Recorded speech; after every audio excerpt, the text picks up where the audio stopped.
स्वप्न में भी ना देखा होगा ऐसा जाम, स्वप्न में भी न देखा होगा ऐसा जाम, हाथ लगाया भी नहीं और नशा हो गया। स्वप्न में भी न देखा होगा ऐसा जाम, हाथ लगाया भी नहीं और नशा हो गया।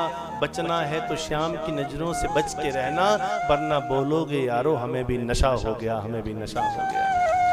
श्याम की नजरों में नशा है, तिरछी चितवन में नशा है, और एक नशा उनकी मुरलिया में है। भगवान अपनी मुरलिया से और अपनी तिरछी नजर से घायल करते हैं, और तिरछी नजर से जो घायल हो गया उसके बचने की संभावना बिल्कुल नहीं है। भगवान शंकर ने जैसे ही आज ये बांसुरी की धुन सुनी, ऐसे नाचने लगे कि सिर से साड़ी खिसक गई, जूड़ा खुल गया, जटाएं खिलर गई, और फिर भी शंकर नाच रहे। पार्वती जी मुंह ढके धीरे से बोले रुक जाओ रुक जाओ रुक जाओ। शंकर सोचे पार्वती जी कह रहे बड़ा अच्छा नाच रहे हो, बड़ा अच्छा नाचो, नाचते रहो। शंकर और नाचे। अब भगवान कृष्ण पास गए, बोला भोले बाबा कुछ भी कहें पर दुनिया में किसी भी महिला का जूड़ा नेचुरल नहीं होता, असली जूड़ा तो आपका ही है।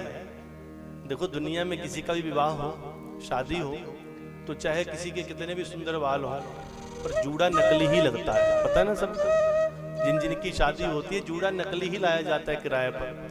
असली जूड़ा भगवान शंकर का, ऐसा सुंदर जूड़ा भगवान कृष्ण व्यंग करते हैं। शिव शंकर कहते हैं, बोला पता लग गया, देखा तो जटाएं खिल रही हुई। बोला शंकर जी जटाएं खिल रही हैं, कौन नहीं जानेगा आपको। भगवान शंकर मुस्कुराए, बोला कृष्णा पार्वती जी मान नहीं रही थी, कह रही थी कि तुम नहीं जा सकते।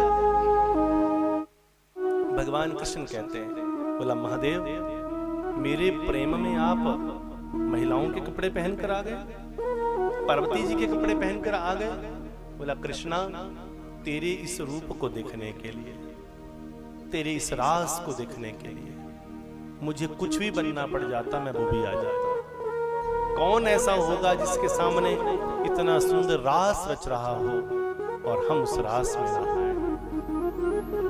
भगवान कृष्ण आनंदित हुए, कहा शरीर से आप पुरुष हो, वस्त्रों से आप नारी हो, स्त्री हो। हे शंकर जी आप ईश्वर हो, गोपी बनकर आए हो, तो गोपी जमा ईश्वर, गोपी और ईश्वर दोनों आए हैं, तो इसलिए आज से आप हमारे इस स्थान पर गोपेश्वर महादेव के रूप में विराजमान हो जाएं।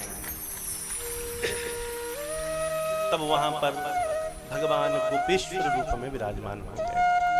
आज श्री धाम वृंदावन जो लोग जाते हैं ना, वो लोग दर्शन करते हैं गोपेश्वर महादेव का। वहां की महिमा क्या है?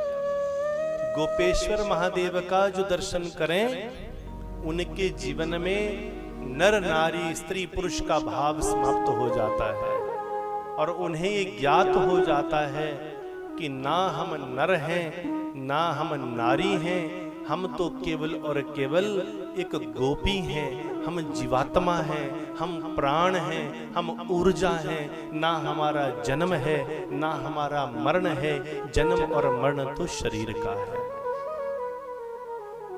कथा में हमने सीखना क्या है कि रोज हम आंखें बंद करके बैठें और अपने श्याम को प्राप्त करें, अपने कृष्ण को प्राप्त करें। जिंदगी तो चलती रहेगी, कुछ रुकता है क्या? कुछ नहीं रुकता है, सब अपने आप स्वतः ही चलता रहता है, अपने आप चलता रहता है। अपने आप चलता नहीं है तो क्या?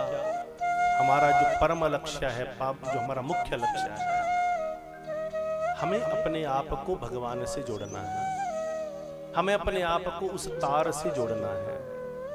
गोपियां सारी नाच रही थी, शंकर नाच रहे थे,